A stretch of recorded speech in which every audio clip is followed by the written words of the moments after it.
yesterday हमने positional encoding and then after that जो different type of transformer के variants है वो देखा था, right. We will start with positional encoding. क्या होता है positional encoding and why we need it?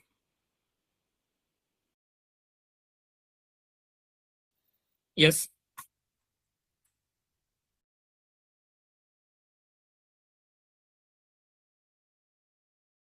yes, what is positional encoding?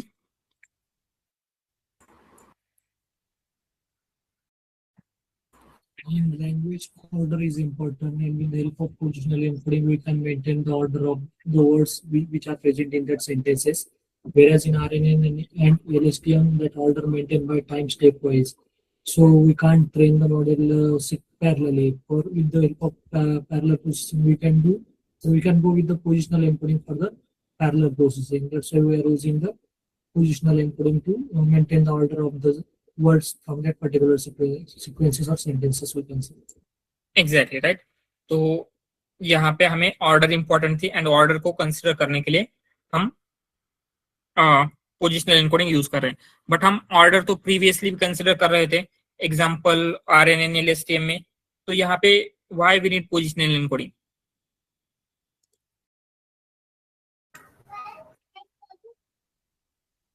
Yes, right.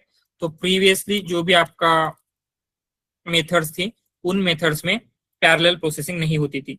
तो यहाँ पे हम चाहते हैं कि पैरेलल प्रोसेसिंग कर सके, उसके लिए ये पोजिशनल एनकोडिंग इंप्लीमेंट किया गया था, राइट। देन पोजिशनल एनकोडिंग जब हमें इंप्लीमेंट करना है तो इसका जो हम हर एक पोजीशन का एक वेक्टर बिल्ड कर रहे थे तो उसकी डिफरेंट मेथड्स अवेलेबल थी। कौन सी मेथड्स है? Learning positional encoding and sinusoidal encoding. Yes, sinusoidal encoding में एग्जैक्टली क्या हो रहा है?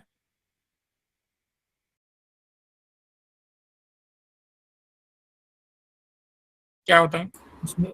वेव जनरेट होते हैं और वेव के बेस पे वर्ड का इंपॉर्टेंस कंसीडर किया जाता है और पोजिशनल ऑर्डर कंसीडर किया जाता है। एग्जैक्टली। एंड ये वेव कैसे जनरेट हो रही है?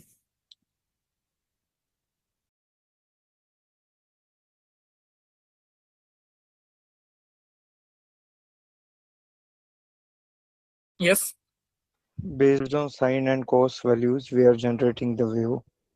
exactly, sine and cosine value का यूज करके वेव जनरेट हो रही है and then we are using that wave to create positional encoding. ठीक है, ये हमने स्टडी देखा था। देन हमने देखा था जो आपका ट्रांसफॉर्मर आर्किटेक्चर है ये ओनली बिल्ड हुआ था for machine translation, but later on scientist found out that it can be use for any type of NLP problem. तो इसको हम अडॉप्ट कैसे कर सकते हैं for different type of task,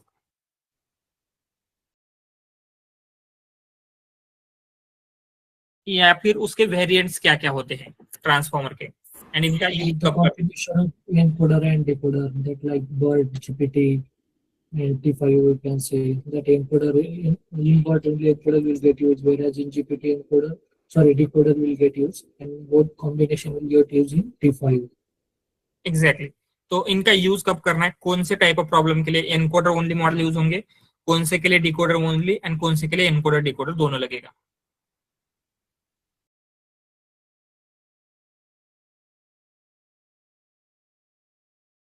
encoder only कब यूज करेंगे?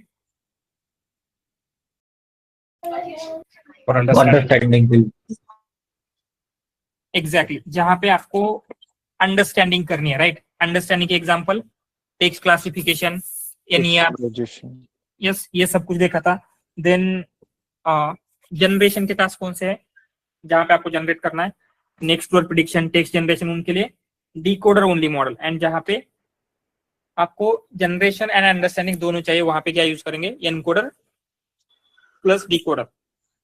ठीक है, तो ये मॉडल्स हमने देखे थे। तो ये मॉडल्स क्या है, ऑलरेडी प्री ट्रेंड है। तो आपको कहीं पे भी इंडस्ट्री में जाने के बाद कोई ये नहीं बोलेगा कि आपको स्क्रैच से एक मॉडल ट्रेन करके दो या फिर एक ट्रांसफॉर्मर का आर्किटेक्चर ट्रेन करके दो। व्हाई? क्योंकि training the transformer architecture is very costly. उसको ट्रेन करने के लिए आपको बहुत ज्यादा डेटा लगेगा, डेटा के साथ साथ जीपीयू या फिर अदर कंप्यूटेशनल रिसोर्सेज भी बहुत ज्यादा लगते हैं। तो कभी भी आप इंडस्ट्री में जाने के बाद मोस्ट प्रोबेबली खुद का एलएलएम या फिर खुद का ट्रांसफॉर्मर मॉडल ट्रेन नहीं करोगे, तो हम करते क्या है, जो ऑलरेडी किसी ने ट्रेन करके रखा हुआ है उसका हम डायरेक्टली यूज करेंगे। जैसे आपको अंडरस्टैंडिंग वाले प्रॉब्लम सॉल्व करने हैं, जैसे टेक्स्ट क्लासिफिकेशन वगैरह सॉल्व करना है, तो हम क्या करेंगे, जो एनकोडर ओनली मॉडल है, जैसे बर्ट, राइट, बर्ट क्या है, गूगल ने ऑलरेडी ट्रेन करके रखा हुआ है, तो हम क्या करेंगे, बर्ट का यूज करके एप्लीकेशंस बिल्ड करेंगे। यहाँ पर आपको जहाँ पे जनरेशन करना है, तो जनरेशन के लिए ऑलरेडी बहुत सारे प्री ट्रेन्ड मॉडल है, जैसे कि जीपीटी, तो जीपीटी के मॉडल का यूज करेंगे। तो सिंपली हमारा मेन टास्क क्या होता है, using those pre trained model. तो ठीक है, इन प्री ट्रेन्ड मॉडल का कैसे यूज करना है, कहाँ से इनको हम ले सकते हैं, कैसे इनका यूज करना है, all this things we will see. But before that हमें ये भी देखना है कि आपका कुछ जो आर्किटेक्चर है, हमने अभी तक ओनली मल्टी हेड अटेंशन देखा था, राइट, ट्रांसफॉर्मर में। तो बिफोर मूविंग अहेड, ये मल्टी हेड अटेंशन की जगह पे दूसरे टाइप के जो न्यू अटेंशन है वो भी इंट्रोड्यूस हुए हैं, राइट। जैसे ग्रुप क्वेरी अटेंशन है, instead of multi head attention कहीं पे ग्रुप क्वेरी यूज होता है, कहीं पे मल्टी क्वेरी यूज होता है, कहीं पे स्लाइडिंग विंडो यूज होता है। तो ये टाइप ऑफ अटेंशन एग्जैक्टली क्या है वो हम समझने वाले हैं। बट बिफोर दैट, ट्रांसफॉर्मर का आर्किटेक्चर, ट्रांसफॉर्मर कैसे वर्क कर रहा है, कोई एक्सप्लेन करेगा? Yes,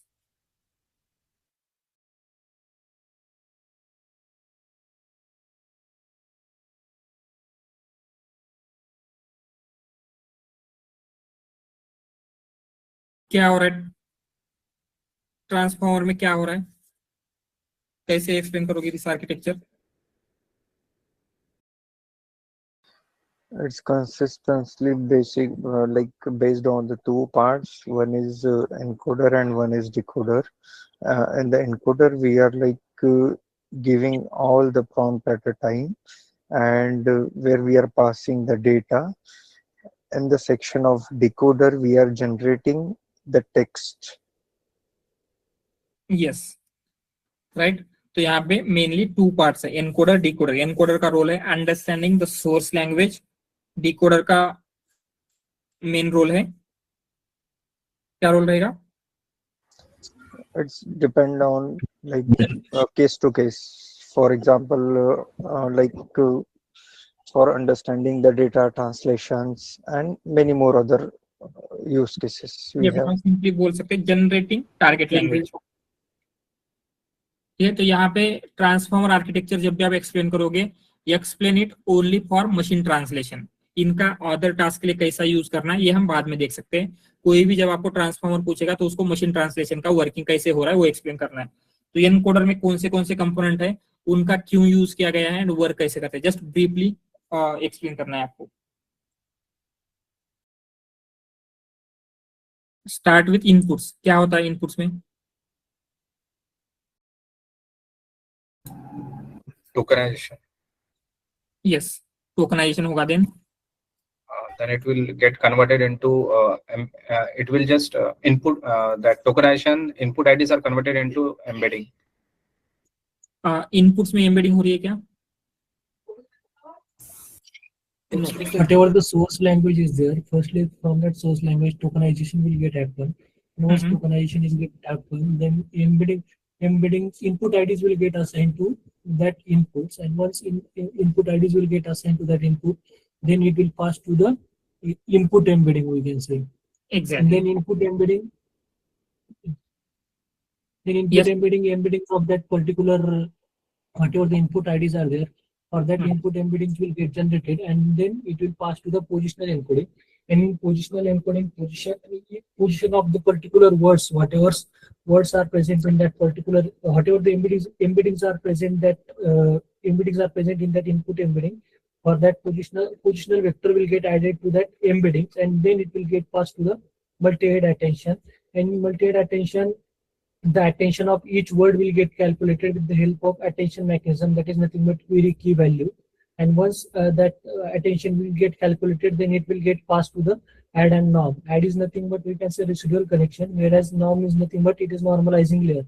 In residual connection, whatever the input of that multi-head attention will take as a output to, it will take with the output of that multi-head attention, because we have to maintain the originality of that particular whatever the input is there. For that we have to maintain the originality, and we have to that add the input residual condition is used to find the complexity. We can say that avoid the gradient, avoid the vanishing gradient problem, and in layer normalization scaling will get happen, and it will avoid the exploding gradient problem, and then it will get passed to the feed forward neural network. In feed forward neural network, whatever the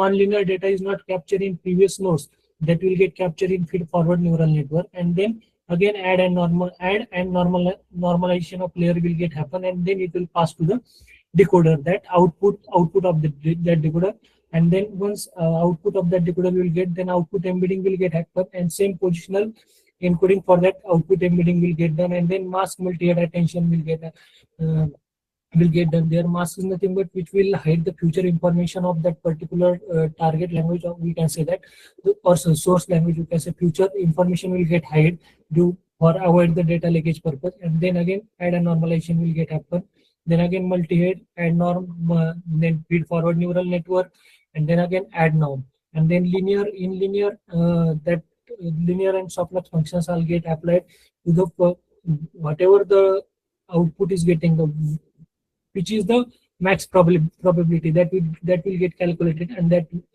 body will get the as a output probability we can consider. Exactly, excellent, right?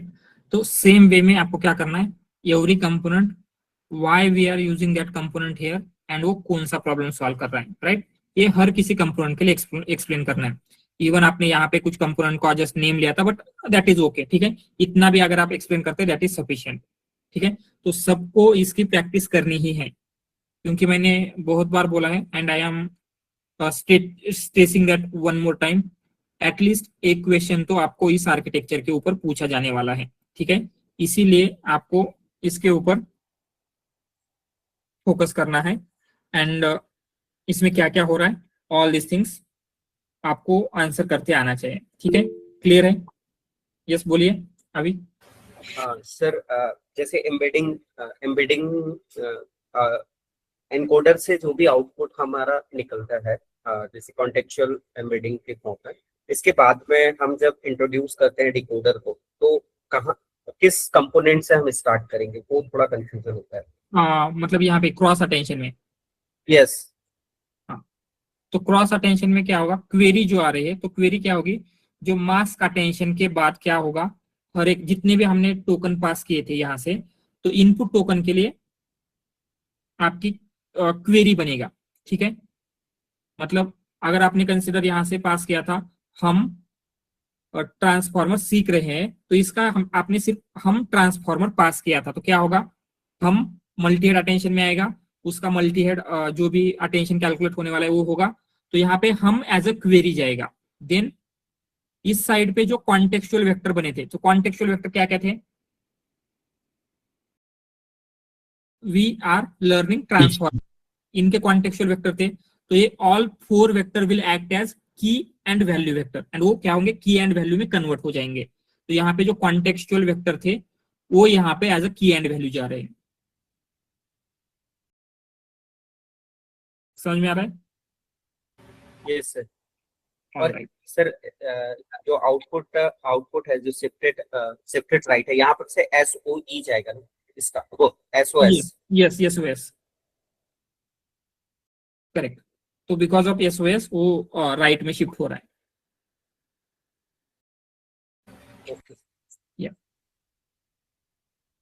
Sir ये हमने training के time पे देखा ना sir, उसको भी exactly. Inference के time पे कैसा वर्क होगा सर इसका? इन्फ्रेंस पे टाइम पे जो यहाँ पे मास्क अटेंशन हो रहा था, अभी आपके पास फ्यूचर टोकन है क्या? नो. तो मास्क करने की जरूरत नहीं, ऑलरेडी एज मास्क ही वर्क होगा. तो क्या होगा, इनपुट हम पास करेंगे, कंसिडर आपने पास किया वी आर लर्निंग और ट्रांसफॉर्मर, ये इन्फ्रेंस के टाइम पे, तो यहाँ पे whole thing as it is process होगी, इसमें कुछ चेंजेस नहीं ट्रेनिंग इन्फ्रेंस के लिए. तो यहाँ पे आपको क्या मिलेगा, वी आर लर्निंग ट्रांसफॉर्मर के कॉन्टेक्चुअल वेक्टर. देन यहाँ पे स्टार्टिंग में always first token will be SOS, right, start of the sequence. जैसे ही डिकोडर को SOS मिलेगा, इसका मतलब डिकोडर की जो प्रोसेस होने वाली है ये स्टार्ट होगी, राइट। तो एसओएस के बाद आउटपुट एम्बेडिंग, ये सारी स्टेप होगी। यहाँ पे ऑलरेडी मास्क अटेंशन होगा ही क्योंकि फ्यूचर के टोकन है। देन एड एंड नॉर्म, यहाँ पे क्रॉस अटेंशन, ये सब कुछ होगा। एंड ये by looking at we are learning transformer, ये जो वर्ड्स है ये क्रॉस अटेंशन में उसने देखा था। And SOS, so next word क्या होगा, तो ये प्रोबेबिलिटी देगा, तो उसने दिया हम, ठीक है। तो ये हम यहाँ पे इनपुट में पास करेंगे एंड इसी तरीके से क्या होगा, ये जनरेशन होता रहेगा। कब तक, जब तक आपका model EOS generate. And again sir first time SOS, yes बोलिए। फर्स्ट टाइम हम इनपुट में एसओएस भेजते हैं तो उसका ही एक ही वर्ड का आउटपुट इन एम्बेडिंग तैयार होगा, Yes. फिर उसका Yes, yes. करेक्ट। मतलब स्टेप बाय स्टेप होगा। यस, पहले ये सिर्फ एसओएस पास होगा, उस सबके लिए प्रोसेस होगी। देन हम आएगा तो एसओएस हम पास करेंगे। देन उसके बाद नेक्स्ट वर्ड आएगा तो एसओएस हम जो भी वर्ड है, तो इस तरीके से वन वर्ड ऐड होते जाएंगे, ठीक है। Okay sir. All right, clear है ये सब कुछ, इसमें क्या हो रहा है, कैसे हो रहा है।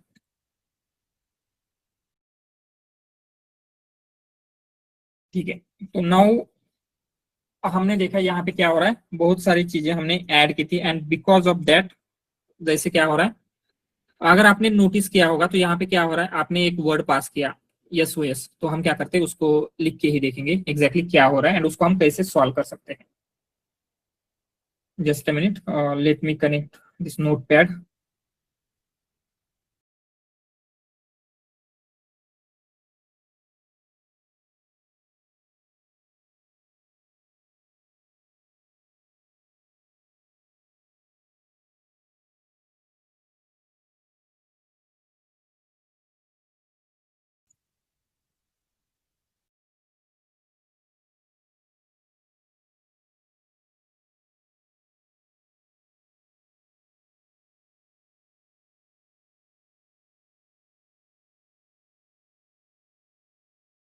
ठीक है, तो यहाँ पे हम क्या देख रहे हैं,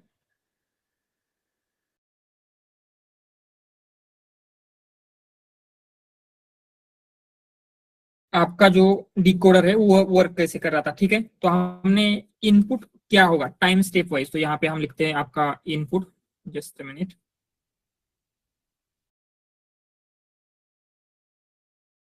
जस्ट ओके। इनपुट होगा, देन उस इनपुट से आपको क्या आउटपुट मिल रहा था, ठीक है, वही एग्जांपल लेके देखते हैं। तो एट टाइम स्टेप 0 इनपुट क्या होगा, 0 टाइम स्टेप पे एसओएस, राइट। तो एसओएस से आपका मॉडल क्या जनरेट करेगा, हम। देन फर्स्ट टाइम स्टेप के लिए इनपुट क्या होगा, एसओएस। देन मॉडल क्या जनरेट करेगा, ट्रांसफॉर्मर, ठीक है। देन उसके बाद सेकंड स्टेप में क्या होगा, एसओएस हम ट्रांसफॉर्मर, एंड देन आउटपुट होना चाहिए सीक, ठीक है। देन थर्ड में क्या होगा, एसओएस हम ट्रांसफॉर्मर सीक, आउटपुट होना चाहिए रहे। देन अगेन एसओएस हम ट्रांसफॉर्मर सीख रहे एंड आउटपुट होना चाहिए है। देन फिफ्थ के लिए ये सारी चीजें होगी, आउटपुट होना चाहिए, ठीक है। एंड इसके बाद ऑल दिस थिंग्स स्टॉप हो जाएगा, ठीक है। ऑल राइट, तो अगर आपने नोटिस किया होगा तो जैसे ही हम ये इनपुट पास करें, जैसे फर्स्ट इनपुट पास किया तो क्या क्या हो रहा है, कौन से स्टेप परफॉर्म हो रही है वहां पे, embedding, position encoding, mask multi attention में क्या क्या होगा, अगेन जो आपके प्रीवियस टोकन है, जितने भी टोकन है इन सारे टोकन की अटेंशन कैलकुलेट होगा, ठीक है। तो हमने इस स्टेप पे क्या किया, एसओएस का जो भी स्कोर आ रहा है किया, ठीक है। तो सेम एसओएस का हम यहाँ पे भी कैलकुलेट कर रहे हैं क्या, इस फर्स्ट टाइम स्टेप पे, अगेन यहाँ पे मल्टीपल टाइम्स, तो यहाँ पे हम का मल्टीपल टाइम्स कैलकुलेट हो रहा है क्या, यस मतलब Yes. आप ऐसे कंसिडर कर सकते हैं, अगर आप एक बुक रीड कर रहे हैं, ठीक है, तो आपने क्या किया, फर्स्ट वर्ड पढ़ा, देन सेकंड वर्ड पढ़ा, थर्ड वर्ड पढ़ने से पहले आपने क्या किया, फर्स्ट सेकंड वर्ड पढ़ा, फिर थर्ड पढ़ा, देन आप क्या कर रहे हैं, first second third, then fourth word पढ़ रहे हैं, तो इससे टाइम लगेगा आपको बेवजह का बहुत ज्यादा, राइट। तो Yes. इस प्रॉब्लम को सॉल्व करने के लिए जितने भी मॉडल्स आए थे, उन्होंने एक मैकेनिज्म इन्वेंट किया, that mechanism is KV cache. KV cache मतलब क्या होता है, जो ये प्रीवियसली हमने एसओएस का की वैल्यू एंड जो भी वेक्टर कैलकुलेट कर रहे थे, उसका की एंड वैल्यू एक मैट्रिक्स में स्टोर करेंगे, जैसे हमने यहाँ पे किया। तो इस स्टेप पे, सेकंड स्टेप पे क्या हो रहा है, जो भी न्यू वेक्टर है, तो यहाँ पे एसओएस का आपके पास ऑलरेडी एग्जिस्ट करता है, तो फिर से कैलकुलेट करेंगे क्या, तो अभी सिर्फ हम का कैलकुलेट करेंगे एंड हम को इस कैशे में स्टोर करेंगे, ठीक है। देन अभी एसओएस हम का ऑलरेडी आपके पास कैशे में प्रेजेंट है, तो वही से लेंगे, ओनली ट्रांसफॉर्मर का कैलकुलेट करेंगे हम। ट्रांसफॉर्मर इसका ऑलरेडी प्रेजेंट है, सिर्फ सीक का कैलकुलेट करेंगे, इसमें स्टोर करते जाएंगे, तो इससे टाइम सेव होगा आपका because of KV cache. Yes. So KV cache में बेसिकली क्या हो रहा है, हम एवरी टाइम स्टेप पे जब हर एक टोकन का अटेंशन कैलकुलेट कर रहे थे, उसमें बहुत ज्यादा टाइम लग रहा था, तो प्रीवियस स्टेप में जिस भी टोकन का हमने की एंड वैल्यू वेक्टर कैलकुलेट किया था, उसको हम एक मैट्रिक्स में स्टोर करते जाएंगे, and because of that storage आपकी जो स्पीड है इंप्रूव होगी। प्रीवियसली जो आप ये रीड कर रहे थे, वो स्पीड इंप्रूव होगी। ये क्लियर है केवी कैसे क्या है एंड वो स्पीड कैसे इंप्रूव कर रहा है, ठीक है। So can you please repeat कि वो जब मतलब सेकेंड स्टेप पे था तो एग्जैक्टली केवी में क्या स्टोर होगा? हाँ, तो आपको जब अटेंशन कैलकुलेट करना होता है, तो आपको तीन चीजें चाहिए होती है, की वैल्यू एंड क्वेरी, ठीक है। तो यहाँ पे हम क्या कर रहे थे, फर्स्ट स्टेप पे आपने एसओएस का की कैलकुलेट किया, वैल्यू कैलकुलेट किया, क्वेरी भी कैलकुलेट किया, ठीक है। तो सेकंड स्टेप, अभी हम इस स्टेप पे आ गए हैं, फर्स्ट स्टेप पे, तो फर्स्ट स्टेप पे अगेन एसओएस का की एंड वैल्यू कैलकुलेट कर रहे हैं क्या, यहाँ पे एसओएस का भी किया एंड देन उसके बाद हम का भी किया, ये कर रहे हैं। तो थर्ड अगर सेकंड पे आएंगे, तो अगेन यहाँ पे एसओएस एंड हम का कर रहे हैं, तो ऑलरेडी इनका हमने ऊपर किया था, स्टिल नीचे भी सेम स्टेप रिपीट कर रहे हैं, इसकी वजह से आपका टाइम वेस्ट हो रहा है कैलकुलेशन में, यस। यस। तो हम क्या करेंगे, जैसे ही हमने इस जीरो स्टेप में यहाँ पे एसओएस का कैलकुलेट किया, तो इसको हम यहाँ पे इसका की एंड इसका वैल्यू स्टोर करके रखेंगे, ठीक है। तो यहाँ पे हमने क्या किया, ये एसओएस का स्टोर किया है। तो जैसे ही आपको इस फर्स्ट स्टेप के लिए एसओएस का चाहिए, इंस्टेड ऑफ कैलकुलेटिंग अगेन हम क्या करेंगे, यहाँ पे जो स्टोर किया था डायरेक्टली यहाँ से एसओएस का लेंगे एंड सिर्फ जो आपका न्यू वर्ड है, दैट इज फर्स्ट स्टेप पे हम है, तो ओनली हम का कैलकुलेट करेंगे एंड यहाँ पे हम का स्टोर होगा। तो अभी आपके पास एसओएस का है, हम का है, ठीक है। तो सेकंड स्टेप में आपको एसओएस हम ट्रांसफॉर्मर का चाहिए, तो एसओएस हम का कैलकुलेट करेंगे क्या फिर से, No. क्योंकि इसमें ऑलरेडी स्टोर है, सिर्फ ट्रांसफॉर्मर का कैलकुलेट करेंगे। तो ऐसे ही क्या होता है, इन सबका एक एक बार हम क्या करेंगे, कैलकुलेट करेंगे, स्टोर करते जाएंगे, इट इज केवी कैशे कहा जाता है उसको। इससे टाइम आपका इंप्रूव हो रहा है, ये क्लियर है, यस सर। ठीक है। बट यहाँ पे टाइम तो इंप्रूव हो रहा है, बट एक ड्रॉबैक है इसका। क्या ड्रॉबैक है, यहाँ पे हम कुछ वेक्टर स्टोर कर रहे थे, जैसे ये स्टोर हो रहा है, राइट, तो आपको स्टोर करने का स्पेस लगेगा क्या, क्योंकि ये चीज आप जैसे स्टोर करेंगे वैसा आपको स्पेस लगेगा, राइट। तो यहाँ पे यही होता है, केवी कैशे से आपकी जो स्पीड है, वो स्पीड तो इंप्रूव हो रही है, बट जो उसको स्पेस लगने वाला है केवी कैशे को स्टोर करने के लिए, बहुत ही ज्यादा लगेगा।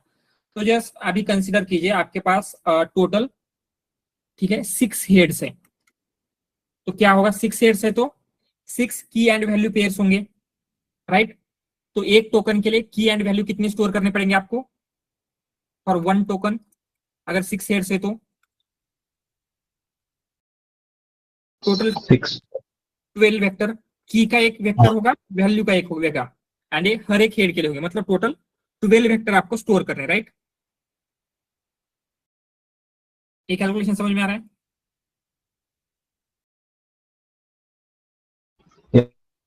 So this is for just one single token. तो कंसिडर आपके सेंटेंस का लेंथ 100 टोकन है। अगर आपने चैट जीपीटी का रिस्पांस वगैरह देखा है तो उसमें कितने ज्यादा टोकन्स होते हैं, इवन थाउजेंड्स ऑफ टोकन्स हो सकते हैं। तो कंसिडर आप सिंपली 100 के लिए कैलकुलेट कर रहे हैं, तो आप 100 के लिए करोगे तो कितना लगेगा, 100 टोकन आपको स्टोर करना है। For 100 token, yes 1200। सो 100 के लिए 1200 टोकन्स, 1200 वेक्टर स्टोर करने पड़ेंगे। एंड ये जो 1200 वेक्टर स्टोर करेंगे उसके लिए बहुत ज्यादा स्पेस लगता है।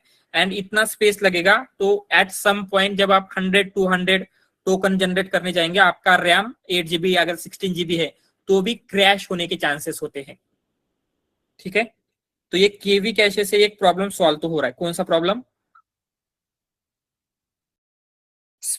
टाइम का, आपको जो ज्यादा टाइम लगने वाला था, स्पीड का प्रॉब्लम सॉल्व हो रहा है। बट एक न्यू प्रॉब्लम इंट्रोड्यूस हुआ, that problem is space problem. तो ये जो स्पेस का प्रॉब्लम है, इसी प्रॉब्लम को सॉल्व करने के लिए जो कुछ न्यू टाइप के अटेंशन है वो इंट्रोड्यूस किए गए थे। ठीक है, तो न्यू अटेंशन क्या है एंड इस स्पेस के प्रॉब्लम को सॉल्व कैसे करते हैं वो हम देखेंगे। तो पहले वी विल स्टार्ट विथ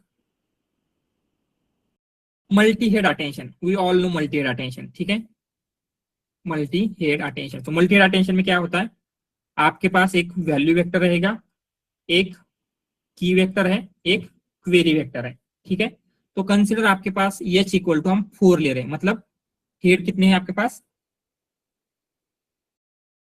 4। तो कितने क्वेरी, कितने की एंड कितने वैल्यू होंगे,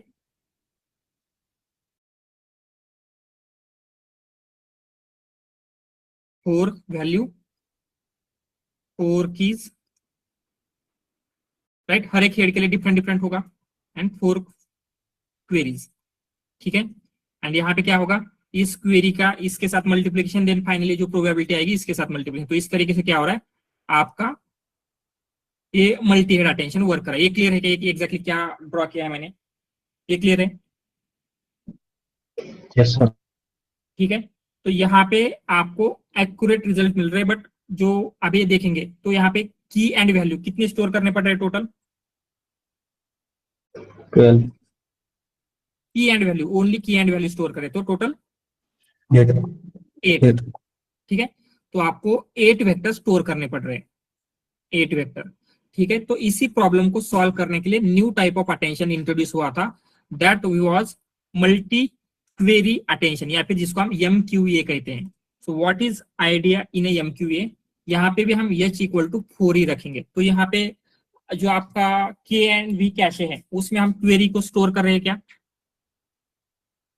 नो। तो क्वेरी को हम कुछ भी चेंज नहीं करेंगे, क्वेरी सेम नंबर ऑफ रहेगी, 4 हेड है तो 4 क्वेरी रहेगी। सिंपली हम क्या करेंगे, इंस्टेड ऑफ यूजिंग डिफरेंट की and different value for each head, सबके लिए एक सिंगल की होगी, सिंगल की वेक्टर होगा, एक सिंगल वैल्यू वेक्टर होगा, एंड इन सबका कैलकुलेशन इसके साथ ऐसे होगा। मतलब क्वेरी का इसी की के साथ, इस क्वेरी का इसी की के साथ, इस क्वेरी का इसी की के साथ, इस क्वेरी का इसी की के साथ, एंड वैल्यू भी सेम रहेगा। तो इससे जो प्रीवियसली 8 वेक्टर स्टोर करने पड़ रहे थे, अभी आपको कितने की एंड वैल्यू में स्टोर करने पड़ रहे हैं, जस्ट 2। तो स्पेस का प्रॉब्लम सॉल्व हो रहा है। बट दूसरा कुछ प्रॉब्लम आ सकता है कि इसमें हमने मल्टी हेड क्यों यूज किया था, why we need multi head, contextual meaning capture, language की कॉम्प्लेक्सिटी को देखते हुए सर, ताकि उसके सारे चाहे मीनिंग हो, चाहे उसके ग्रामेटिकल, चाहे कॉन्टेक्स्ट हो, सारी चीजें कैप्चर होता है। एग्जैक्टली, जो लैंग्वेज की कॉम्प्लेक्सिटी है वो कैप्चर करने के लिए। बट यहाँ पे अगर हम सिंगल की सिंगल वैल्यू यूज करें तो हो सकता है क्या उतनी ज्यादा कॉम्प्लेक्सिटी कैप्चर ना हो जितनी यहाँ पे मल्टी हेड में हो रही थी, पॉसिबल है? Yes sir. राइट, तो यहाँ पे क्या हो रहा है, आपको अच्छी एक्यूरेसी मिलेगी। हम यहाँ पे लिखेंगे you will get better accuracy, but memory ज्यादा लगेगी। एंड यहाँ पे आपको मेमोरी लेस लग रही है या फिर स्पेस लेस लग रहा है, बट एक्यूरेसी ड्रॉप होगी। ठीक है, तो देन इन दोनों के बीच का वे, जहां पे आपको एक्यूरेसी भी चाहिए एंड मेमोरी भी चाहिए, उसके लिए new type of attention introduce हुआ, that is group query attention, या फिर जिसको GQA कहा जाता है। यहाँ पे भी हेड 4 ही लेंगे, तो इसमें क्या होगा, अगेन 4 क्वेरी वेक्टर्स रहेंगे। बट अभी हम क्या करेंगे, हम नहीं चाहते हैं कि हर एक हेड के लिए डिफरेंट डिफरेंट की हो, एंड हम ये भी नहीं चाहते हैं कि सिंगल की एंड वैल्यू। तो हम क्या करेंगे, इनका ग्रुप बिल्ड करते हैं। जैसे इन दोनों का एक ग्रुप बिल्ड करेंगे एंड यहाँ पे एक ही की होगी, तो इस की को एक्सेसिबल होगा इस ग्रुप के लिए। देन यहाँ पे एक की होगी, it will be accessible for this two, and यहाँ पे सेम इनका एक वैल्यू होगा। तो क्या लग रहा है इसमें, compare to MHA G cube में मेमोरी लेस लग रही है, yes, and compare to MQA इसमें एक्यूरेसी भी ज्यादा मिलेगी। तो हम बोल सकते हैं it is a balance between two, balance between both. So ये MHA क्या है, MQA एंड GQA, समझ में आ रहा है क्या, क्लियर है ये? Yes sir.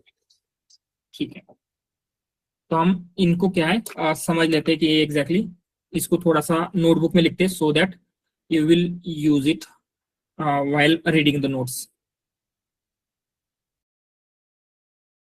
ठीक है, just a minute, let me check the images. Okay, ठीक है।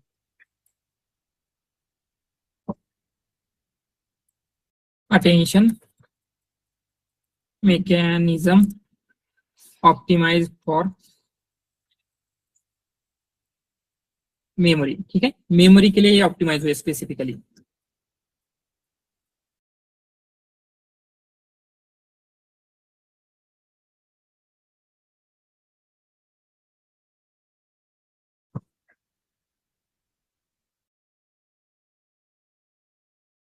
एंड ये जो इमेजेस है, पहले उन इमेजेस को देख लेते हैं।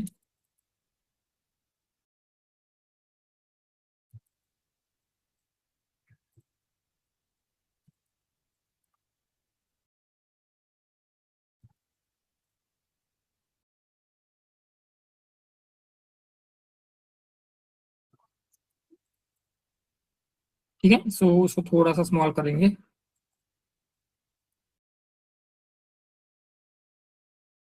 यहाँ पे यही सारी चीज जो हमने देखा था वही एक्सप्लेन किया गया। मल्टी हेड में क्या हो रहा है, आपके पास कंसिडर यहाँ पे टोटल आई थिंक 8 हेड्स हैं, तो ऑल फॉर 8 हेड्स क्या है, 8 कीज एंड 8 वैल्यू है। It is a multi head attention. But group query में क्या हुआ है, ग्रुप क्वेरी अटेंशन में क्वेरीज का ग्रुप क्रिएट किया गया है, जैसे दो दो का है, तो इन दो के लिए एक की एक वैल्यू, इन दो के लिए एक की एक वैल्यू। बट मल्टी क्वेरी में क्या हो रहा है, सारे क्वेरी के लिए सिंगल की सिंगल वैल्यू है। तो ये समझ में आ रहा है क्या जो हमने लिखा था अभी? यस, सेम Yes, ही है। जस्ट यहाँ पे लिख लेते हैं। फर्स्ट हमने देखा था MHA। MHA का क्या मीनिंग है, multi head attention. multi-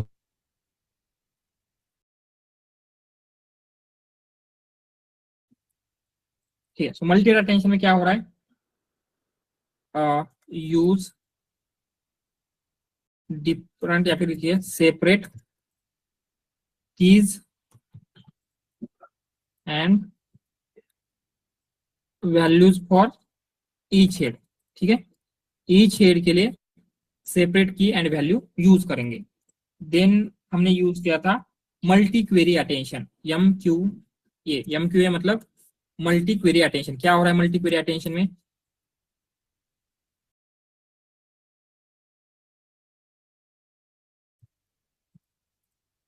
single key and no value. Yes, use same की एंड वैल्यू वेक्टर लिखते हैं यहाँ पे, कीज एंड वैल्यूज वेक्टर। ठीक है, यहाँ पे भी लिखेंगे vector for each head. And then हमने देखा था ग्रुप क्वेरी अटेंशन या फिर GQA का मतलब क्या है, group query attention.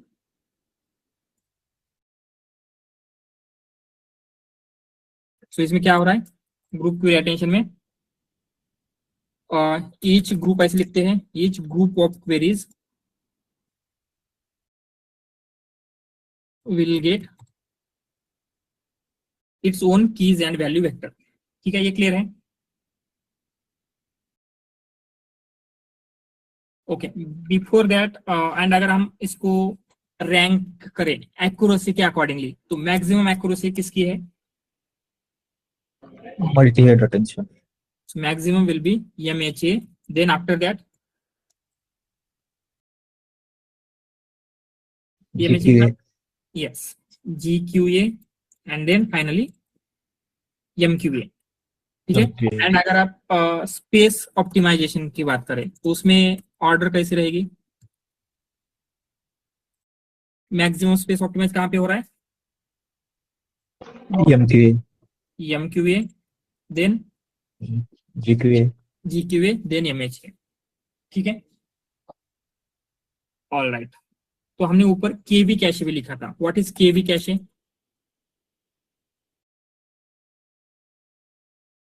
Yes, instead of calculating K and V vectors for each time step, हम क्या कर रहे हैं? Store कर रहे हैं. Store from previous time step. इससे क्या होगा? It will improve speed, but will increase space complexity, या फिर लिखेंगे will increase space also. इससे स्पीड तो इंप्रूव हो रही है बट जो स्पेस लगने वाला है वो भी इंप्रूव होगा. देन ये सारे देखें. सो ये क्लियर है क्या? Multi head, multi query and group query attention क्या है. एंड अगर आपको इसके एग्जांपल देखने हैं तो मल्टी क्वेरी अटेंशन यूज होता है फाल्कन मॉडल में. ठीक है, एक फाल्कन नाम का एक मॉडल आया था, उसमें ये यूज हुआ था. देन GQA यूज होता है इन लैमा मॉडल, जो मेटा के लैमा मॉडल्स है उन मॉडल्स में.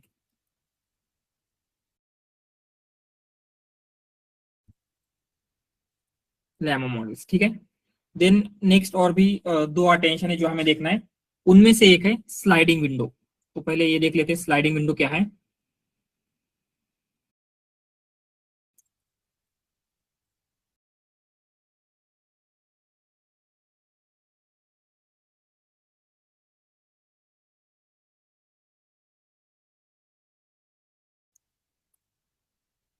तो यहाँ पे आपने नोटिस किया, हम क्या करते हैं यहाँ पे वापस जाएंगे एंड यहाँ पे स्लाइडिंग विंडो क्या है वो देख लेते हैं. तो प्रीवियसली क्या हो रहा था, कंसिडर एक एग्जांपल लेते हैं. ठीक है, वही लेते हैं we are learning transformer. Sliding window attention.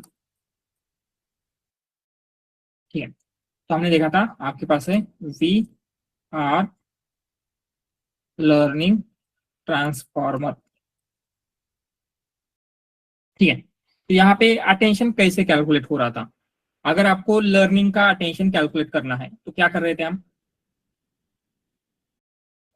Mask multi attention में जो उसका प्रीवियस है, लर्निंग से प्रीवियस कौन से हैं? वी इनका यूज करके लर्निंग का जो अटेंशन है वो कैलकुलेट कर रहे थे. राइट. तो हम यहाँ पे लिखते हैं और वी के लिए कौन से वर्ड का यूज कर रहे थे हम प्रीवियसली? वी का. जब आपको आर का कैलकुलेट करना है तो वी आर. देन लर्निंग का करना है तो वी आर लर्निंग. ठीक है. एंड देन फाइनली ट्रांसफॉर्मर का करना है तो वी आर लर्निंग ट्रांसफॉर्मर. ठीक है, इन सब का हम यूज कर रहे हैं. क्लियर है ये? तो यहाँ पे स्लाइडिंग विंडो में क्या होगा, हम ऐसे नहीं करेंगे. यहाँ पे हम एक विंडो डिसाइड करते हैं. तो कंसिडर हमने विंडो इक्वल टू रखा है 2. तो विंडो 2 रखने से क्या होगा, ओनली लास्ट के 2 वर्ड्स ही कंसिडर होंगे फॉर कैलकुलेटिंग अटेंशन. मतलब कैसे? जैसे आपको वी का करना है तो वी के लिए क्या करेंगे हम? वी का यूज करेंगे. आर का करना है तो वी आर का करेंगे. लर्निंग के लिए प्रीवियसली क्या कर रहे थे हम? We are. बट ये वी आर लर्निंग 3 वर्ड्स हो रहे, तो हम क्या करेंगे, ओनली लास्ट के 2 रखेंगे. मतलब कौन से रहेगा? सिर्फ आर लर्निंग. ठीक है। देन ट्रांसफॉर्मर के लिए लर्निंग ट्रांसफॉर्मर, लर्निंग ट्रांसफॉर्मर। तो यहाँ पे जो आपको केवी कैसे लगने वाला था, तो प्रीवियसली जब आपको ये इसका कैलकुलेट करना है तो आपको 4 केवी कैसे लग रहे थे, बट आपको 100 वर्ड्स का भी अभी करना हो तो ओनली 2 ही केवी कैसे लगेंगे क्या? तो यहाँ पे भी जो ये ऑप्टिमाइजेशन हो रहा है ये हो रहा है। यस यस, बट उसका ड्रॉबैक क्या लग सकता है?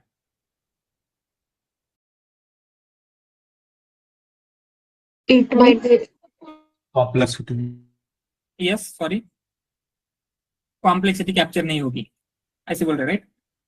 मतलब ग्लोबल कॉन्टेक्स्ट कैप्चर नहीं होगा। हम क्या कर चाहते थे, होल सेंटेंस के अकॉर्डिंगली मीनिंग कैलकुलेट हो, राइट? तो यहाँ पे नहीं हो रहा है।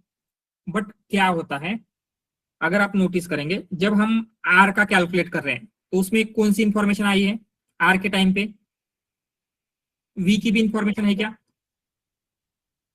यस यस, यहाँ पे जब लर्निंग का कर रहे थे तो लर्निंग के लिए हमने क्या क्या लिया है? आर की इंफॉर्मेशन ली है। तो इस आर में वी की इंफॉर्मेशन थी,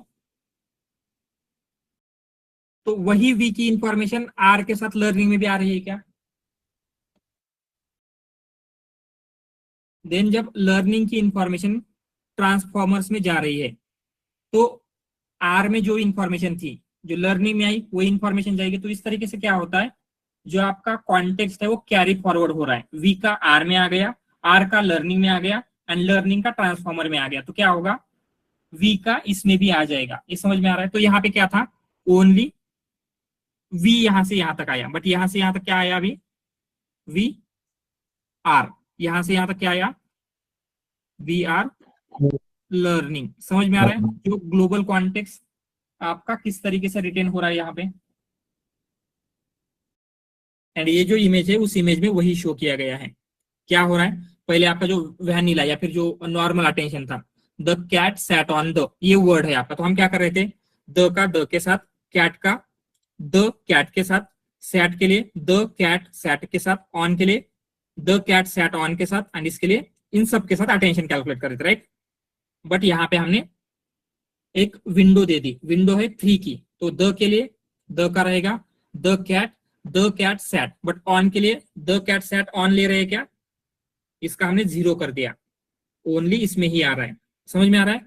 एंड अगर यहाँ पे देखेंगे तो यहाँ पे क्या हो रहा है, जब हमने फर्स्ट 4 टोकन के लिए कैलकुलेट किया तो इन चारों वर्ड का जो कॉन्टेक्स्ट है इस सिंगल वर्ड में आया है। तो इस वर्ड से क्या होगा, यहां से कॉन्टेक्स्ट रिटेन होगा एंड यहां से यहां तक रिटेन हो रहा है।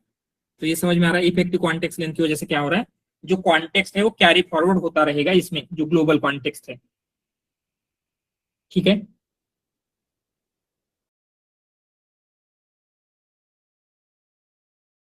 समझ में आ रहा है ना? तो इसके बारे में भी इंफॉर्मेशन लिखते हैं, सिंपली दोनों का जस्ट डिफरेंस लिखेंगे स्लाइडिंग विंडो में क्या हो रहा है।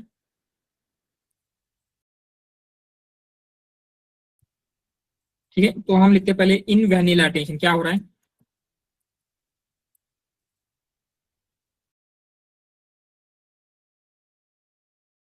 हम अटेंशन कैलकुलेट कर रहे हैं with all previous token, right? Calculating attention with all previous tokens, right? But sliding window में क्या हो रहा है,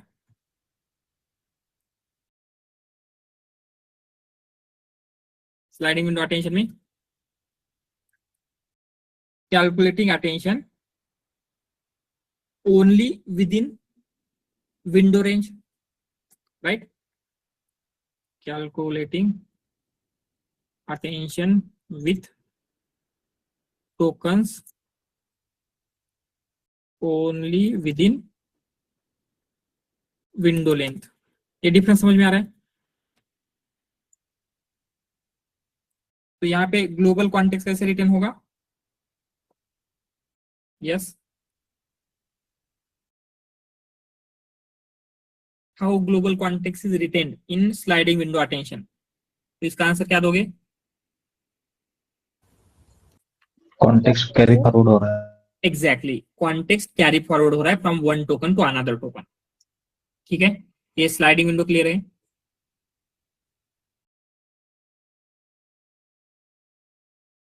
ठीक है, तो नेक्स्ट वन मोर है, दैट इज फ्लैश अटेंशन।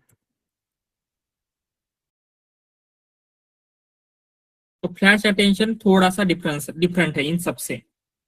ठीक है, तो इन सब में क्या हो रहा है, कुछ लॉजिकल लेवल पे हम चेंजेस कर रहे थे, बट यहाँ पे लॉजिकल लेवल पे कुछ चेंजेस नहीं हुआ है। जैसे ग्रुप क्वेरी वगैरह में क्या हो रहा था, हमने चेंजेस किए थे, यहाँ पे कुछ चेंजेस नहीं है। जैसे आपका अटेंशन कैलकुलेट होता है सेम वे में है, बट इसने क्या किया है, मेमोरी लेवल पे उसको ऑप्टिमाइज किया है।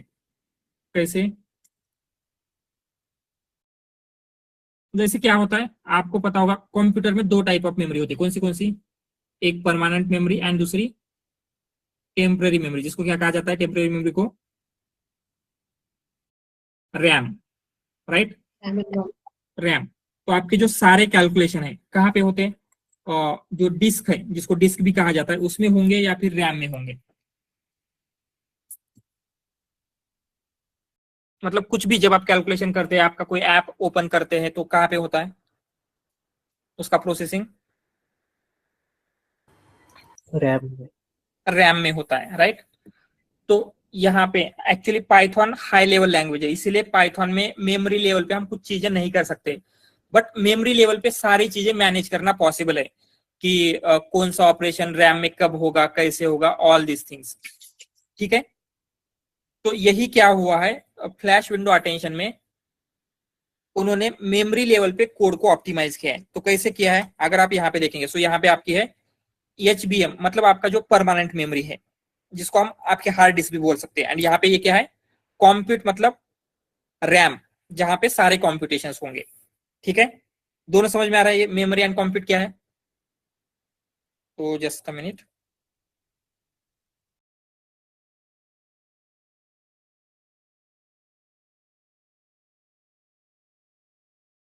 ठीक है, ये मेमोरी एंड कॉम्प्यूट क्लियर है, this two things.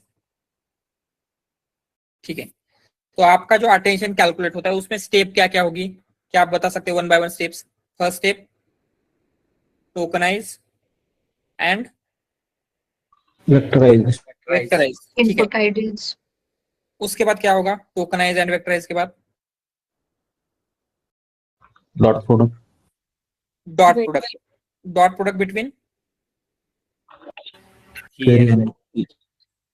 Query and की।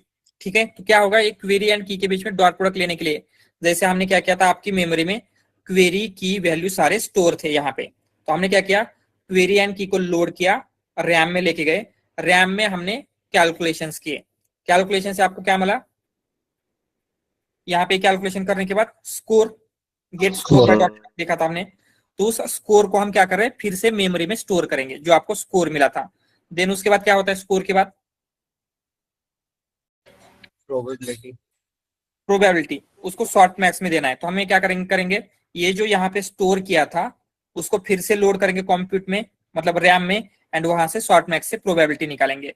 तो अगेन इस प्रोबेबिलिटी को स्टोर करेंगे मेमोरी में। देन प्रोबेबिलिटी के बाद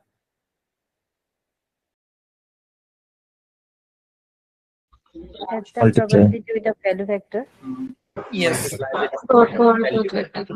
वैल्यू वेक्टर के साथ मल्टीप्लिकेशन करना है। तो जो value vector and probability store किया था उसको लोड करेंगे, यहाँ पे इन दोनों का मल्टीप्लिकेशन होगा एंड आपको आउटपुट मिलेगा। देन आउटपुट हम यहाँ पे राइट कर रहे हैं।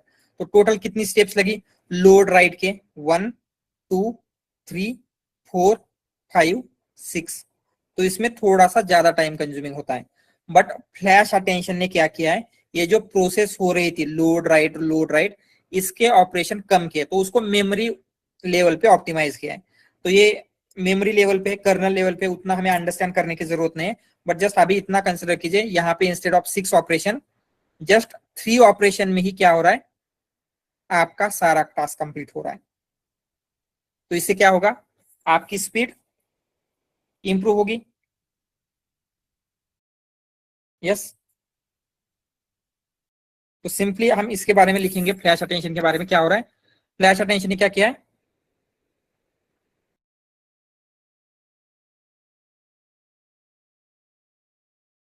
Optimised on memory level.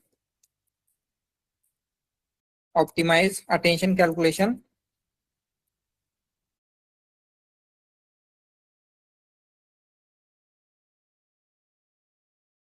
On memory level. ठीक है, क्लियर है ये फ्लैश अटेंशन। एंड इनके भी एग्जांपल लिख लेते हैं, जैसे हमने ऊपर लिखा था।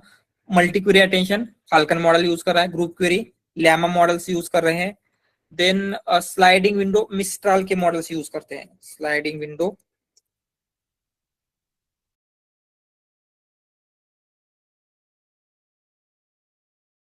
एंड जो आपका फ्लैश अटेंशन है जेमिनी का जो फ्लैश मॉडल है, not falcon, Gemini flash model. ठीक है, ये फ्लैश अटेंशन यूज करता है। तो ये जो एडवांस अटेंशन के टाइप है, हमने 4 टाइप्स देखे थे। पहले हमें सिर्फ मल्टी हेड पता था, ग्रुप क्वेरी देखा, मल्टी क्वेरी देखा, then sliding window, then flash attention. तो ये सारी चीजें क्लियर है क्या? यस, इसमें किसी को कोई डाउट? All clear?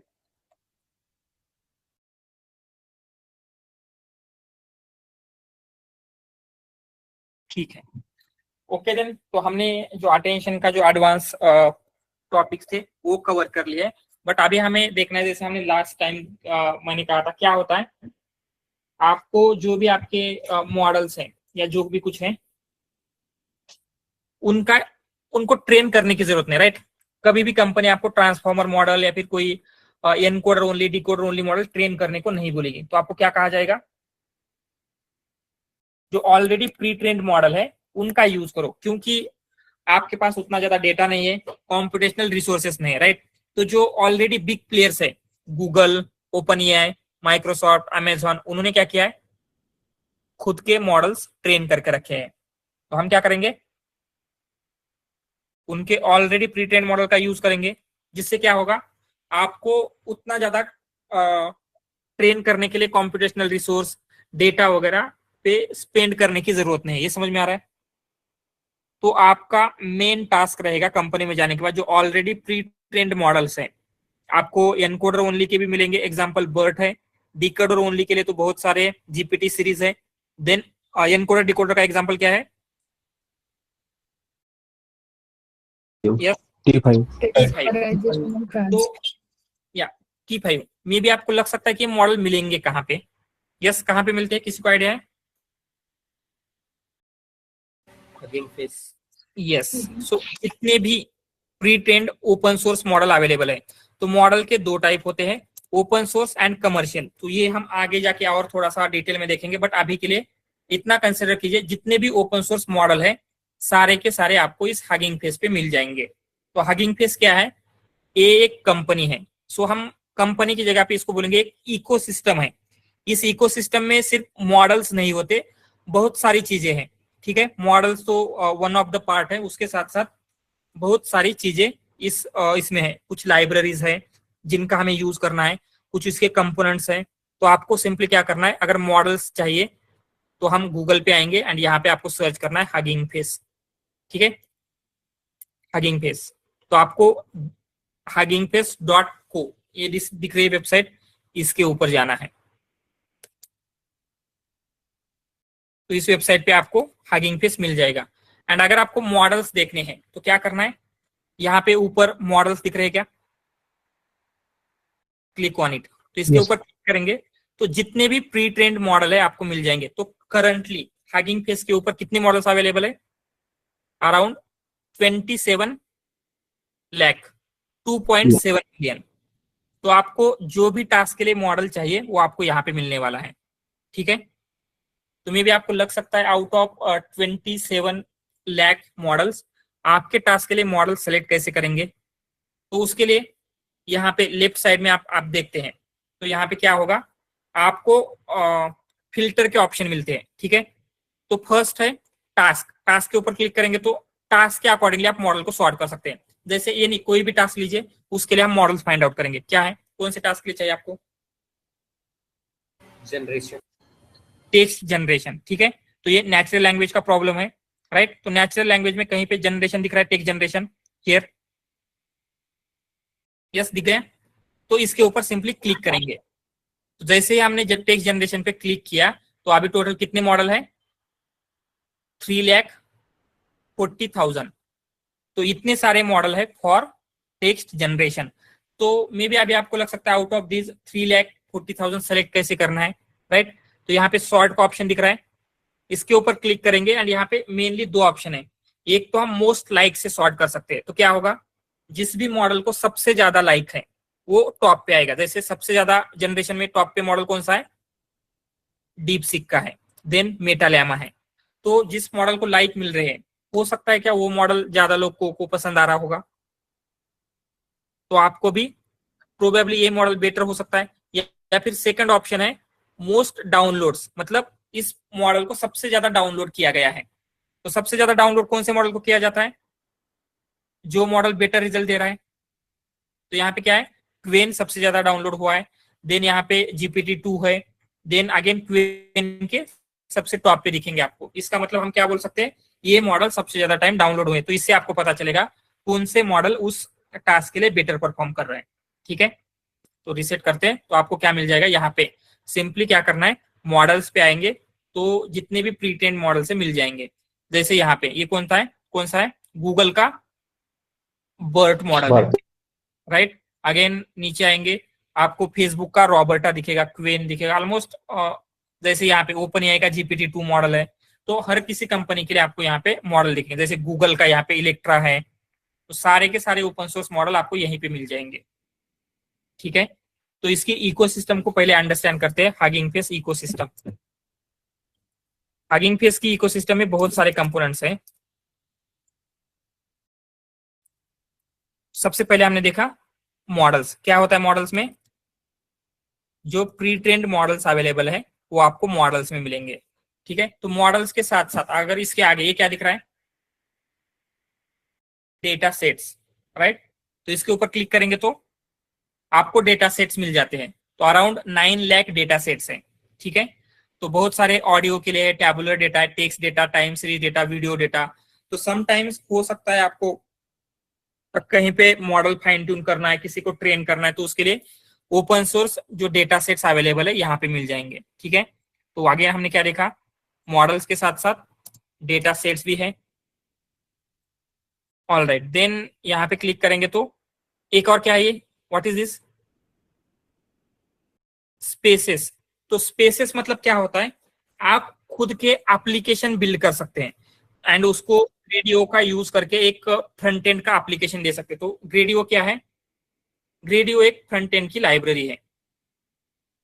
ठीक है, तो हम क्या करेंगे, ग्रेडियो का यूज करके जो भी एप्लीकेशन आपने बिल्ड किया है उसको स्मॉल फ्रंट एंड का ये दे सकते हैं एंड यहाँ पे उस मॉडल को डिप्लॉय कर सकते हैं। ठीक है, तो ये क्या है, तो ये गूगल व्यू का मॉडल है, फ्री अनलिमिटेड बोल रहा है, तो आप इसको ट्राई करके देख सकते हैं। ये वीडियो क्रिएट करने के लिए यूज होगा। तो इस तरीके से आपको बहुत सारे चीजें देखने को मिलेगी। तो आप क्या कर सकते हैं, इनका यूज कर सकते हैं। तो अगेन हम ये भी देखेंगे आप खुद का यहाँ पे मॉडल कैसे डिप्लॉय करेंगे, राइट। तो आगे जाके जैसे मैं मेरा नाम सर्च करता हूं,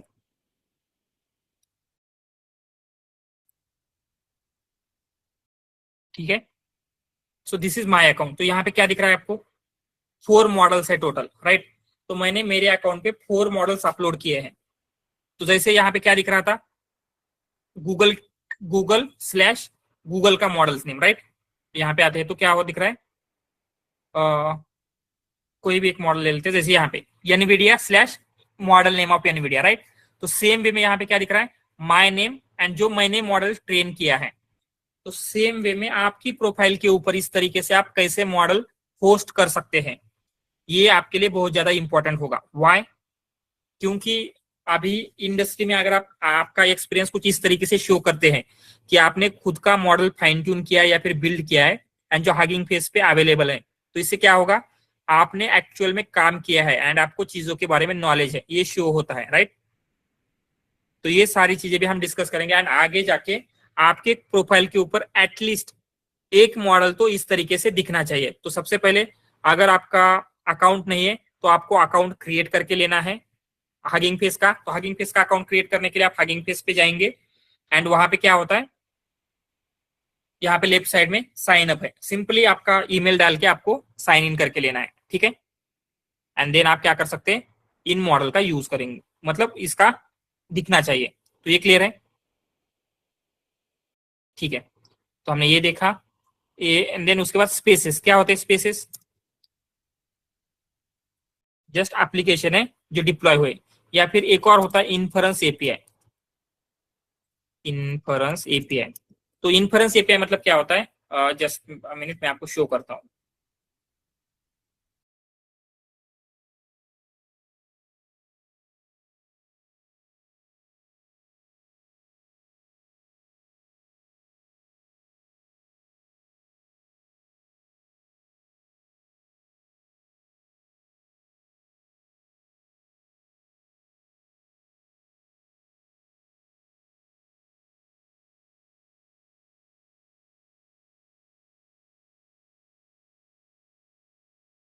तो यहाँ पे जाएंगे एंड आपको क्या चाहिए, हगिंग फेस, क्योंकि यहाँ पे मेरा अकाउंट लॉग इन है, ठीक है। तो यहाँ पे अकाउंट है, तो मॉडल्स पे जाएंगे, आपको बहुत सारी चीजें मिल रही। तो क्या होगा, आपको कंसिडर कोई मॉडल यूज करना है, जैसे एग्जांपल के लिए मैं क्या करता हूँ, बर्ट मॉडल सर्च करता हूँ। तो यहाँ पे आप क्या कर सकते हैं, मॉडल को सिंपली सर्च भी कर सकते हैं, बर्ट।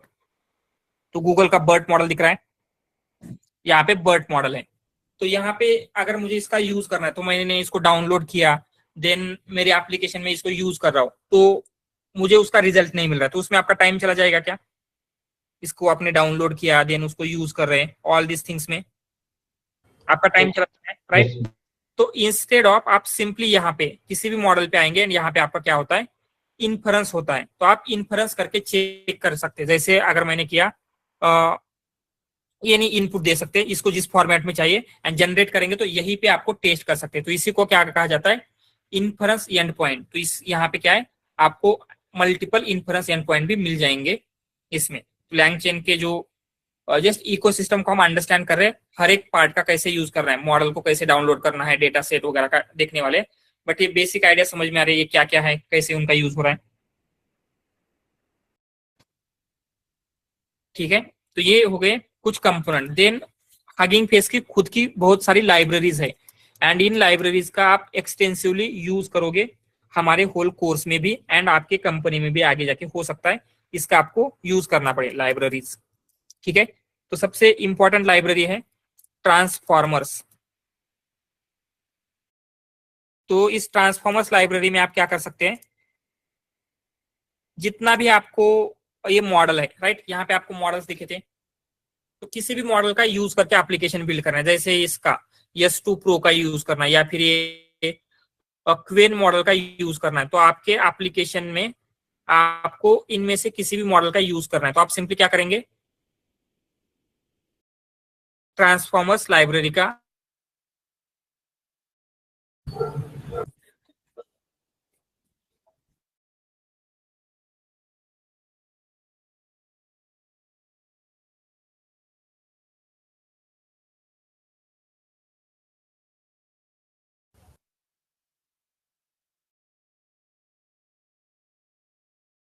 यूज डाउनलोड करने, फाइन ट्यूनिंग का क्या मीनिंग है, यस, क्या मीनिंग है फाइन ट्यूनिंग का, okay, just a minute, Screen is also lagging, I guess. yeah, just a minute, just let me check my internet connection.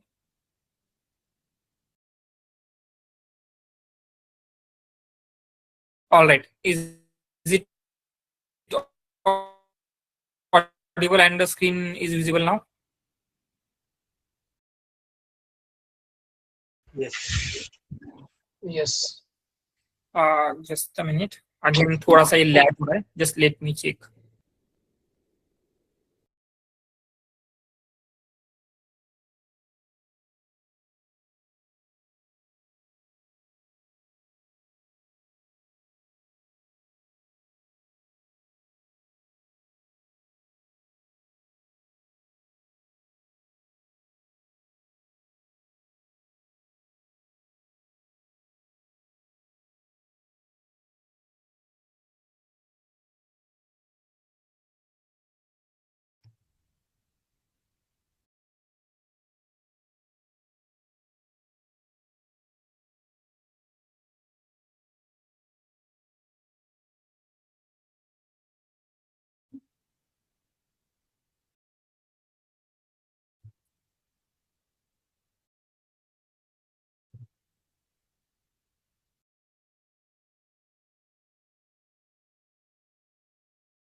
Hello, just give me a minute, guys. My laptop frozen.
Ecosystem है, right?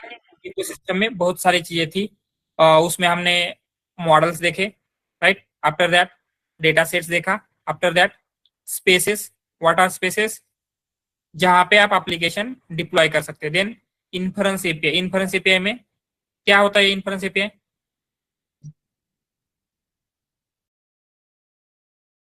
आप आपका model का performance check कर सकते हैं, right? जैसे हमने Burt model के साथ देखा था, उसी तरीके से किसी भी मॉडल के ऊपर आप परफॉर्मेंस चेक कर सकते हैं। देन लाइब्रेरीज है, उनमें सबसे इंपॉर्टेंट लाइब्रेरी ट्रांसफॉर्मर्स। ट्रांसफॉर्मर्स क्या होता है? जो भी मॉडल्स आपने देखे थे हगिंग फेस के ऊपर, अगर आपको उन मॉडल का यूज करके एप्लीकेशन बिल्ड करना है, for that we can use transformers, ठीक है? And not just for downloading and using that model. अगर आपको उन मॉडल को फाइन ट्यूनिंग करना है, फाइन ट्यूनिंग मतलब आपके किसी यूज केस के लिए उसको अडॉप्ट करना है, for that also you can use transformers library. Then data set होता है, जिस डेटा सेट्स लाइब्रेरी का यूज करके हम क्या करेंगे? मॉडल को फाइन ट्यून करने के लिए डेटा को एक स्पेसिफिक फॉर्मेट में कन्वर्ट करेंगे। देन ग्रेडियो। ग्रेडियो क्या है? बेसिक यूआई बिल्ड करने में आपको हेल्प करेगा, ठीक है? जो भी आपने एप्लीकेशन डेवलप किया है, तो अगर आपने कहीं पे भी किया है, तो जो जिनको नॉलेज नहीं है, राइट, जिनको टेक्निकल नॉलेज नहीं है, तो उनको आप नोटबुक या फिर पाइथन का कोड नहीं शो कर सकते। तो हम क्या कर सकते हैं? जस्ट उनको पीओसी देने के लिए या फिर आपका प्रोजेक्ट का वर्किंग शो करने के लिए बेसिक यूआई क्रिएट कर सकते हैं using Gradio. Then other libraries are also there. Accelerate for training models. Then bits and bytes, then PEPT, TRL, then other few more libraries are also there. So इन सारी libraries का use हम देखेंगे, जैसे आपको काम पड़ेगा वन बाय वन इनका use देखने वाले, एंड इनका यूज होगा for using all type of things, ठीक है।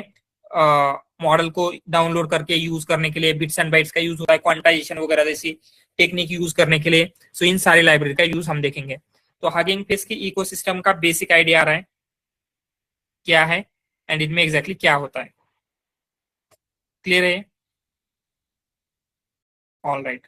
तो जैसे हमने मॉडल्स देखे थे, जो भी प्री ट्रेंड मॉडल्स होते हैं, प्री ट्रेंड मॉडल्स का क्या मीनिंग है? यस, जो मॉडल्स ऑलरेडी किसी और ने ट्रेन करके रखे हैं, राइट। जैसे हमने हगिंग फेस के ऊपर देखा था, तो those models are pre trained model. So इन मॉडल के मेनली टू टाइप्स होते हैं। एक हो गया कमर्शियल। कमर्शियल मतलब क्या? ये मॉडल पेड होते हैं, इनको अगर आपको यूज करना है तो आपको पे करना पड़ेगा। एंड दूसरे होते हैं ओपन सोर्स। ओपन सोर्स मतलब these are free to use. तो जितने भी ओपन सोर्स मॉडल है, you can find them on Hugging Face. And commercial model के लिए उन मॉडल की आपको एपीआई की बाय करनी पड़ेगी एंड देन आप उसका यूज कर सकते हैं। सो इसके एग्जांपल जैसे जेमिनी मॉडल है, गूगल के Gemini models, all are commercial models. So उनको यूज करने के लिए आपको पे करना पड़ेगा। या फिर जीपीटी 3.5 से आगे वाले मॉडल, ये सारे क्या है? पेड मॉडल्स है। सो ओपन सोर्स में क्या क्या आते हैं? लैमा, डीपसीक एंड अदर बहुत सारे मॉडल्स है, वो भी हम देखेंगे। तो कमर्शियल मॉडल का कभी यूज करना है, कैसे यूज करना है, ओपन सोर्स का कैसे करना है, ऑल दिस थिंग्स हम देखने वाले हैं। बट जस्ट अभी के लिए इतना कंसिडर कीजिए, जितने भी प्री ट्रेंड मॉडल है उनके मेनली टू टाइप होते हैं, commercial and open source. And open source model can be found on, कहाँ पे मिलेंगे? हगिंग फेस मॉडल्स में, ठीक है। Yes Abhishek. Some companies are based on the requirements, so they can't use the other models apart from that collaboration. Sorry, आपका voice Audible नहीं है। Can you hear me now? Yes बोलिए। Some companies are already like collaborated with each other. For example, TCS, like OpenAI, like that. Okay. So we can't use the other open source models in our project. So मतलब company में आपको specific models use करने पड़ सकते हैं, ऐसे बोल रहे हैं आप? या होता है कंपनी में, अगर उनका जेमिनी के साथ कोलैबोरेशन है या फिर किसी और के साथ कोलैबोरेशन है, तो आपको उस मॉडल की एपीआई की या फिर वो मॉडल प्रोवाइड किया जाएगा, आपको उस कंपनी में वही मॉडल यूज करना है, ठीक है। एंड ये कंपनी टू कंपनी वेरी करता है। Some companies prefer Gemini, some companies prefer Claude, some companies prefer GPT. तो हम सारे मॉडल्स देखेंगे, ओपन सोर्स देखेंगे, कमर्शियल देखेंगे। You will be able to implement all type of model. जो भी मॉडल्स है उनको आप इजीली आपके एप्लीकेशन में इंटीग्रेट कर सकते हैं। All right, anything else? So ये हगिंग फेस का इकोसिस्टम क्लियर है। तो फ्रॉम टुमारो ऑनवर्ड्स इस हगिंग फेस की जो इकोसिस्टम है एंड उसकी जो important library that is transformers, इस लाइब्रेरी के ऊपर हम फोकस करेंगे एंड इस लाइब्रेरी का यूज करके कैसे आप एप्लीकेशन बिल्ड कर सकते हैं वो हम देखेंगे। Any other questions? सर ओलामा क्या होता है? मतलब ओलामा Yes. हगिंग फेस से कैसे, मतलब आई डोंट अंडरस्टैंड। यस, ओलेमा क्या होता है? ओलेमा भी मॉडल प्रोवाइडर है, ठीक है। तो वहां से भी आप मॉडल यूज कर सकते हैं, बट डिफरेंस क्या है? ओलेमा पे कुछ लिमिटेड मॉडल्स है एंड ओलेमा के मॉडल जब आप आपके सीपीयू के ऊपर रन करेंगे स्लोअर होते हैं, बट हगिंग फेस के मॉडल आप जीपीयू पे रन कर सकते हैं। You can run them everywhere, you can fine tune them. तो हम ऐसे बोल सकते हैं कि जैसे मॉडल्स है तो ओनली हगिंग फेस का इतना पार्ट है ना, ओनली इतना पार्ट ओलेमा है, वहां पे आपको फ्यू मॉडल्स मिल जाएंगे। बट हगिंग फेस में data set, spaces, inference API and this library है। Because of that mostly hugging face prefer किया जाता है, but we will see use of Ollama also. Okay, thank you sir. All right. Sir, can you please summarize this class? I actually joined bit late. तो हमने just hugging face का ecosystem देखना start किया था। Hugging face के ecosystem में बहुत सारी चीजें, जैसे मॉडल्स। अगर आप हगिंग फेस की इस यूआरएल पे जाएंगे तो आपको हगिंग फेस का इकोसिस्टम देखने को मिलेगा। मॉडल्स में क्या होता है, जितने भी ओपन सोर्स मॉडल है अराउंड 2.7 मिलियन, मतलब 27 लाख मॉडल अवेलेबल है। आप उनमें से कोई भी मॉडल आपके यूज केस के अकॉर्डिंगली डिसाइड कर सकते हैं एंड यूज कर सकते हैं। देन डेटा सेट्स, वहां पे few lakh data sets available है, आपको उसका यूज करके मॉडल ट्रेन करना है तो यूज करेंगे। स्पेसेस में आपके एप्लीकेशंस होते हैं, लोगों ने उनके एप्लीकेशन बिल्ड करके डिप्लॉय किए तो उनके एप्लीकेशन चेक कर सकते हैं। इन्फरेंस एपीआई में होता है मॉडल का परफॉर्मेंस आपको चेक करना है, राइट। जैसे 2.7 मिलियन मॉडल्स हैं, आप सारे मॉडल्स को तो खुद से ट्राई नहीं कर सकते, राइट। उनको डाउनलोड करना, रन करना, ये सब के लिए पॉसिबल है, तो हम वो हगिंग फेस के ऊपर ही उन मॉडल का परफॉर्मेंस चेक कर सकते हैं। देन कुछ लाइब्रेरीज हैं, जैसे ट्रांसफॉर्मर लाइब्रेरी है, transformers for downloading and fine tuning models. Dataset library for building dataset. Gradio for developing UI. Accelerate bits and bytes for running model. PEFT for fine tuning. ठीक है, तो इन libraries का use हम आगे जाके 1 by 1 देखने ही वाले हैं। तो यही हगिंग फेस की कंप्लीट इकोसिस्टम है। And from tomorrow we will start this library, transformers library. All right.